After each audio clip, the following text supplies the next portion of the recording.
Call the meeting to order. I want to welcome everybody here. Thank you, Council, for being here early. This is our budget day. Our financial plan is something that we've been working on for some time. It starts in July, begins in July, and it gets worked on all the way through till November. And it is in its final form for us to either approve it or hear from the public. And so thank you for being here. Thank you for the public members to be here. Normally, it's a very empty room, so it's good to have at least a few people here. And we also had our open house today, at which we had a number of people come by and have questions about our capital works program, and so I think that was a success. So thank you to our staff for putting that on. Let's proceed. I'll open the public hearing, and I'm going to call on Brian Horarchuk to come up and make the presentation of the financial plan for City Council. Thank you.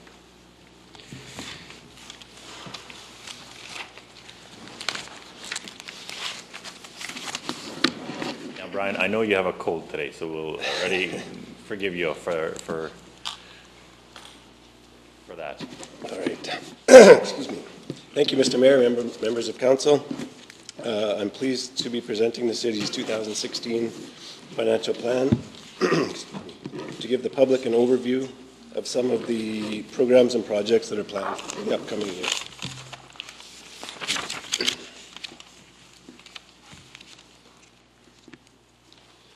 The annual budget cycle lasts almost a full year, like Chris said. It started early last year with the city departments submitting their draft operating and capital budgets by the end of May. Management then reviewed this information and made some initial revenue projections, which were presented to Council in early July. Throughout the next few months, the budget documents were revised with input from Council, management, and the various operating departments. This information was then compiled for a final review by Council in mid-November. Based on Council's recommendations, the budget documents were finalized, bringing us to the financial plan that is before us today.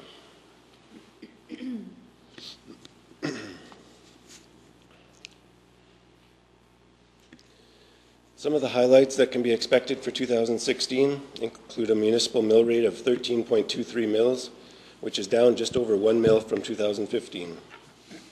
The rates for water and sewer services will see increases of around 4.8% and 1.6% respectively, which are required in order to keep up with the rising costs of providing these services. There will also be small increases for residential waste collection, as well as for land use applications and for permits.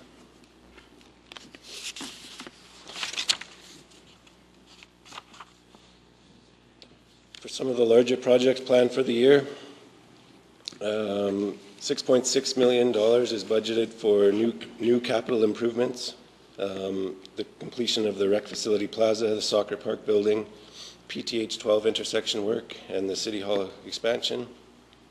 $6.1 million is budgeted for capital renewal program for the replacement of equipment and infrastructure, such as Barkman Avenue and the Boundary Road development. And another $150,000 is budgeted for engineering studies, in this case for future water and well supply. The overall capital program for 2016 is $12.9 million.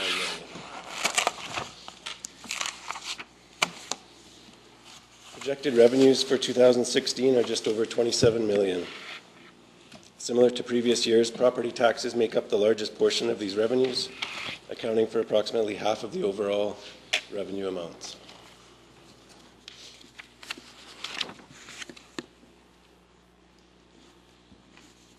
Looking a little closer at the property tax revenue, specifically the relationship between property values and taxes. For 2016, the property values in Steinbach grew by about 16%. Commercial properties continue to make up around 24% of the total property values in the city. And with the provincial portioning system, a lower portion of residential property taxes, 45%, are subject to property tax than commercial property values, 65%. And then the city sets a tax rate each year known as the mill rate, which is then applied to property values to generate the tax revenue.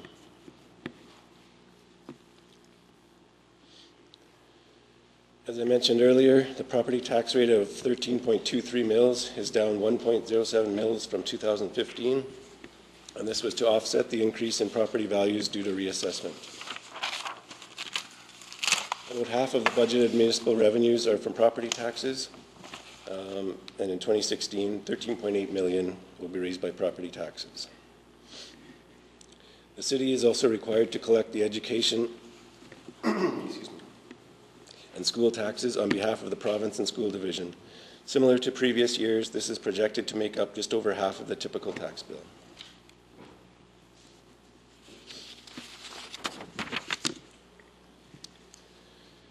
The average market value for a dwelling in Steinbach has reached approximately $195,000. Based on this and a municipal mill rate of 13.23, the average annual city property taxes will be about $1,160.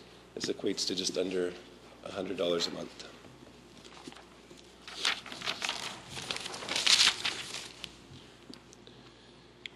In addition to regular property taxes, supplementary property taxes are levied on new construction for properties that did not receive a regular property tax bill or where there was an addition or improvement to increase the value of the property. This is expected to provide an additional $700,000 in 2016.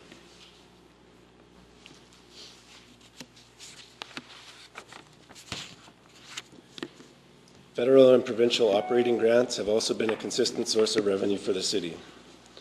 In 2016, we're expecting there's actually an error on the slide, $2.145 million from the provincial per capita tax sharing grant, an additional $730,000 from the federal gas tax grant, and approximately $210,000 from the municipal programs grant, which was previously the VLT grant.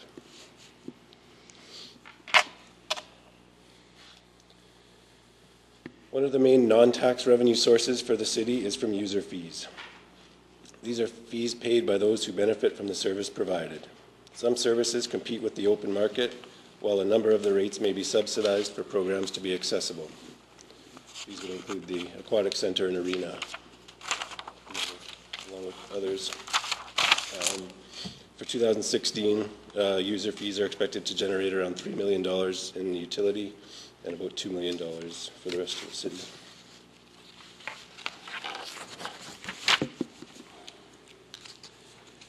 As you can see, development in Steinbach has continued to slow in 2015. Permit values of just over $34 million were issued during the year, with 24 single-family home permits being issued. Some of the estimates for 2016 include the issuance of 100 dwelling unit permits, with $275,000 in permit fee revenue and $769,000 in capital development fees being collected.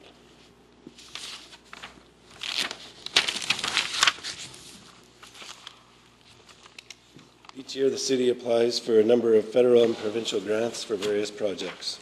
The success of these applications varies from year to year, with applications generally exceeding available funds. A few of the projects for which the city has applied for funding are listed here.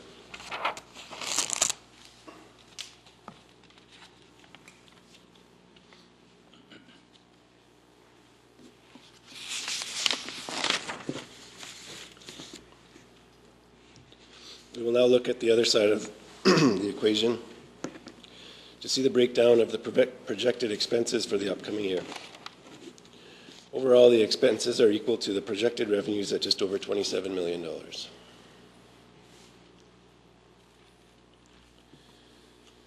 Some of the 2016 programs include the waste reduction and recycling program for approximately $772,000, support for the JCAP Public Library at $377,000, and various other programs and initiatives as listed.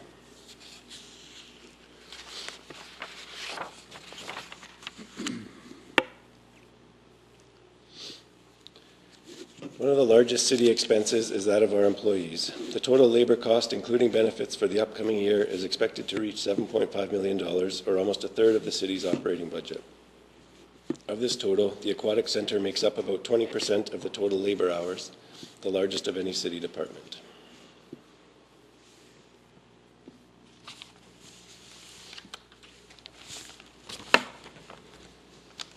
Police and fire services include 16 RCMP officers, a community service officer, fire protection services, which includes 40 firefighters and 8 trucks.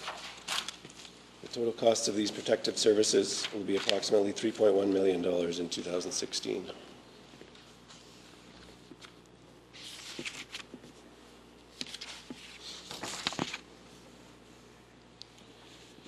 Transportation services. In 2015, the city has reached a total of around 115 kilometers of road surface.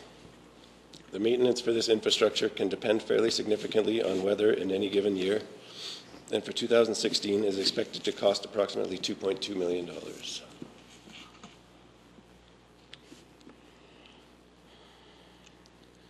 Solid waste services. We provide both curbside and on-demand pickup services to both residential and commercial properties.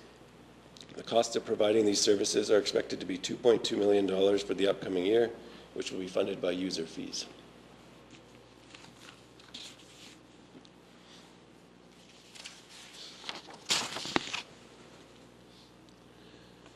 Our primary recreation facilities include the Aquatic Center, Arena, AD Penner Park, Curling Rink, and Soccer Complex, as well as various green space and parks around the city. We continue to get significant use out of all our available recreation facilities, with the expected cost of operating and maintaining these facilities in 2016 to be $3.4 million.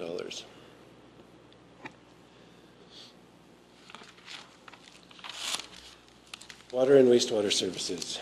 The number of customers being serviced by the city's utility system reached 4,750 in 2015. There was slightly less water produced than in the previous year, and the length of underground infrastructure was increased by approximately 1 kilometer. The expected cost for the maintenance of this infrastructure and the provision of the utility services is expected to be around $3.1 million.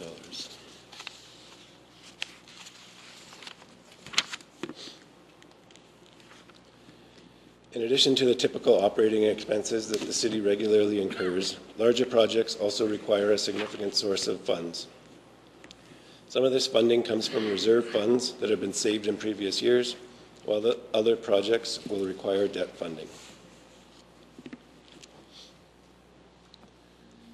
Some of the main projects for the upcoming year will include the renewal of Barkman Avenue, City Hall expansion, Boundary Road development, as well as continued improvements on PTH 12, which is the final year of a 3-year program. The total capital program for the year is expected to cost just under $13 million.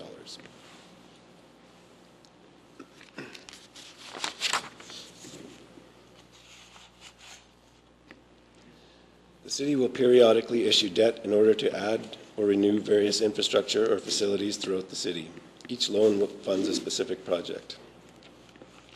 In 2016, the Barkman Avenue renewal is the only project that will have a debt component as part of its funding sources. While this is expected to create an additional $1 million of new debt, approximately $2.76 million of previously issued debt will be paid off throughout the year. The city continues to use a 5-year amortization term for all of its debt, allowing us to borrow at lower interest rates than if a longer term was used. Our average interest rate for 2016 will be just over 2.6%, while the projected debt balance at the end of 2016 is expected to be $7.6 million.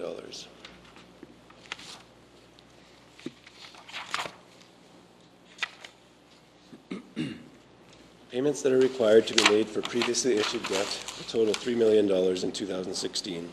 Of this amount, approximately $244,000 is the interest portion. The funding for these debt payments is raised through property taxation, and for 2016, 2.54 mills will be required to raise the necessary funds. This equates to about 19% of the total city tax rate. The annual payments required has remained fairly steady for the last few years, but this is projected to start to increase with the growth of the city and its corresponding needs.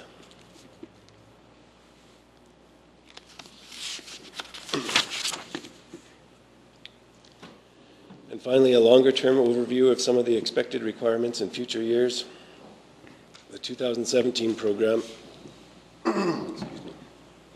is currently budgeted at $17.4 million, with which includes infrastructure renewal, the closure of one of the landfill cells, the Performing Arts Center building, as well as a water supply expansion. Beyond that, programs of $18.9 million, $7.2 million, and $4.6 million are currently estimated for the following 3 years.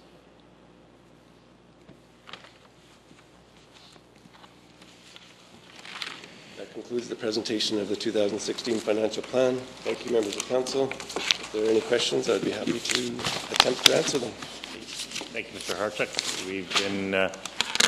We've all seen this presentation previously, and we've been part of the ongoing discussions as to how this document is formed.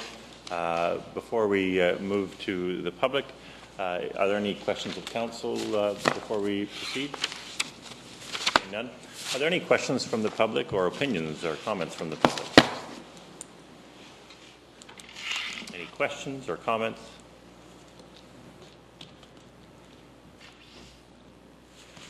Seeing none. Anything in closing, Brian? Nothing. Thank you. We'll then close the public hearing and open this council meeting. Council, we do have a motion on the bottom of the first page of the summary of the financial plan. Is there someone who wishes to move that motion? Councillor Swagster. Thank you, Mr. Mayor. I'll make the motion that we approve the financial plan. Thank you. Seconded by Councillor Penner. Thank you. Go ahead. Thank you, Mr. Mayor. I think what we have before us is a very good budget, and it is a budget that is forward-looking, that enables us to take care of our basic infrastructure, which of course is always a top priority in terms of the money being spent in the Barkman Avenue renewal. This is obviously significant, $2.1 million. It shows that we're taking care of our established neighborhoods. We're continuing our street resurfacing program, our asphalt overlay program. We're putting money into recreation, as we see in our soccer park building. There will be washrooms built there this year. And we're also putting money into Boundary Road development. The paving of Old Tom Road has been long awaited by many people, and it is finally happening. Should point out as well that the budget is very fiscally responsible. We are not increasing taxes this year. It is a reassessment year, and so we are adjusting the mill rate to make this a net zero increase. And what that means is that we will not take in any extra money as a result of the reassessment. If people's homes went up by more than the average, those people would see an increase. If your home went up by less than the average, you will see a decrease, but it is net zero. The only extra money that the city's taking in on property taxes are for new properties that are constructed, and so it's a net zero budget. But even with a net zero budget, there's a lot of things that we are doing within it, and so I think it's good for us to proceed. Thank you. Councillor Penner. Yes, just to add to Councillor Swagstra's comments, this budget, I think, is also a good budget. We've talked about it. We've debated some of the points as we've gone along and gone through the budget. We've prioritized our spending. We've tried to balance the needs of the community as far as infrastructure renewal and recreation. So I think it's a very prudent budget, and I'm very happy we can hold the line on taxes as well. Thank you. Further comments? Councillor Siemens. Thank you, Mr. Mayor. I too approve of this budget, especially in favor of a lot of the capital projects. A lot of them are projects that already have been in the works for a number of years, and like the pavement management program, which continues on a regular basis, and will continue with the Elmdale streetscaping project as it moves forward together with the Barkman Street project, and the continuation of the soccer park with finally putting the washrooms in. That's been long awaited as well. So there's a lot of projects here that are a continuation of other projects, but I think it is a good budget overall for exactly the reasons that have been stated. Thank you. Further comments? Councillor Brown. Yes, Mr. Mayor, I particularly like the fact that we're moving ahead, like we're paying off more debt than we're making this year. So this is a good year for us, and I think that's a positive thing for us as council. We feel pretty good about that. Further comments? Anything in closing? No. Council, this has been a work in progress. We see where we're heading. We're actually coming to a conclusion with a lot of projects. We're seeing the conclusion of the